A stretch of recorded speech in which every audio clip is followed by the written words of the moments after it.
পিছন দরজে কোনো শাসকের পালিয়ে যাওয়ার ইতিহাস বিগত 8 বছরে এই দুটি ঘটেছে।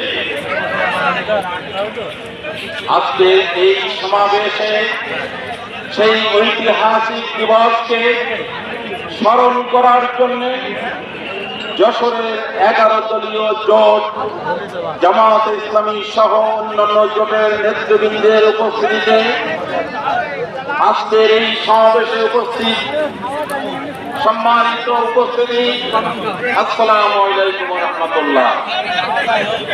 আজকে আমরা স্মরণ করি সেই মানুষদেরকে যেটা 2000-এর বেশি মানুষ এই স্বৈরাচার ফ্যাসিস্টকে উৎখাত করার জন্য 30,000-এর বেশি মানুষ আহত হয়েছে, 5 শতাধিক মানুষ তাদের চোখ হারিয়েছে, এমনকি চিরতরে তারা বন্ধ হয়ে গেছে, যারা আর কোনোদিন স্বাভাবিক জীবনে ফিরে আসতে পারবে না। তাই আজকের এই ঐতিহাসিক দিনে আমি গভীর শ্রদ্ধার সাথে স্মরণ করি জুলাইয়ের সেই বিপ্লবীদেরকে।